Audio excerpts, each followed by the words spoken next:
I said to him, yes, you can't imagine it, but yes, the many living under the heel of the few, someday it will end. I believe it will end. To you, that's a joke. You can't picture it. But I can. Judy, I don't know what to say. I mean, for God's sake, what's happening?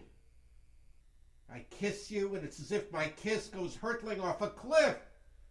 You take off your clothes, but you're not naked. What can we do then? What will happen? You made me, she said, trying to sum up all the things that had happened over years. You made me. And then you annihilated me. And then you breathed on the corpse and awakened me. Over and over. How could a life like that have gone on forever?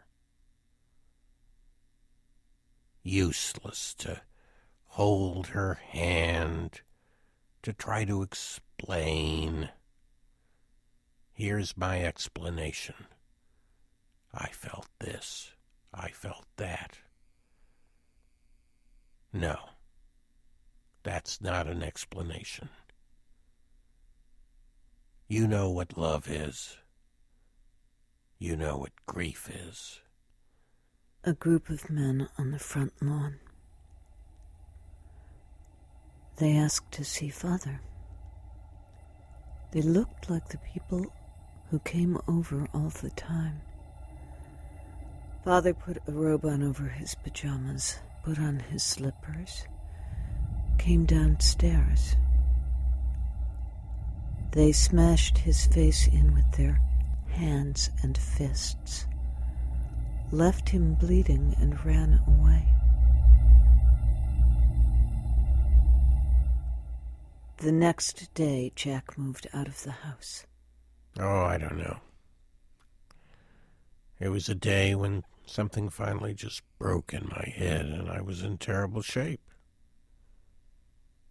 Then I ran out of the house, and I felt better, so I never went back. See, it was actually my body that ran out of the house. Do you see what I'm saying? What propelled it, it didn't know. And no one knows. No one can know. I can certainly describe the afternoon. It was very cold. It was a horrible, horrible cold afternoon, and I was freezing cold. For a long time, I was trudging up and down the gloomy hallway of the upper story of Howard's house. And, of course, there'd been the beating up of Howard just the day before, so every few minutes there'd be a painful sound coming from the room where he lay coughing and choking in a mess of bandages. Christ. What could be done for poor Howard? He was all alone. A tiny little man, like a little fly in that big bed. No one to help him. Eventually, I entered our own bedroom, and there was Judy wrapped up in our bed.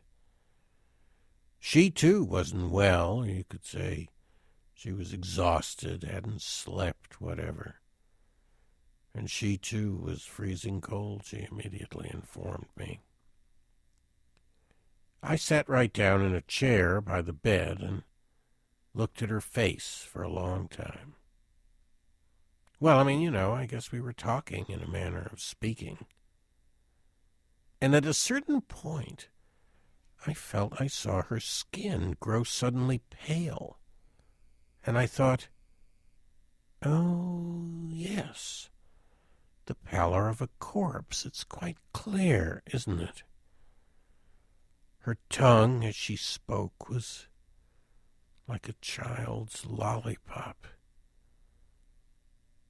And then for some reason she stopped speaking, pulling the sleeves of her sweater out over her hands to keep in the warmth. Her teeth chattering. Make love to her, I thought. Or murder her, maybe. Yes. Maybe that was really the thing after all. Well, she knew what I was thinking before I thought it, and she was sick with fear. Literally sick with fear of me. And I thought of all those years of getting up each morning and reading in the newspaper all those terrible stories, always written in that special tone, so hurt, so shocked about the people who committed unspeakable acts. The murder, the stabbing. How could anyone commit such an unspeakable act? It was all falling away very fast. How much longer could I go on pretending to be hurt and shocked by unspeakable acts? Now she seemed to be falling asleep, and I thought I saw a corpse with a beaten-in face. The rain poured down as I hurried into the garden. The shovel, the gardening shears, anything. She was waiting for me, no time to spare. On the lawn, I tripped on a croquet mallet. That would do. I came back from the garden. I looked into the bedroom. Something was wrong. Something was wrong with my baby. Her sleep was troubled. She was shuddering and snuffling. I put the mallet down gently against the wall, and then I stood by the bed and I watched her while she slept for a long time. How could so much joy, so much happiness for me have been contained in this one little package? Well, can't there be a silent language? Must we talk? I felt I was falling through a spiraling darkness. I got into the bed, and I dreamed about Judy.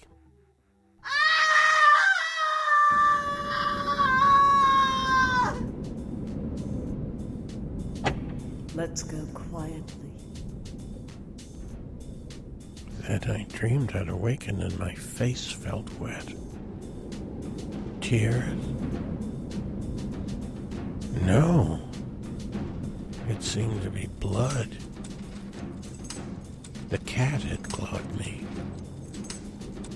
A few whiskers had been left behind on the pillow as a sign. Let's go quietly.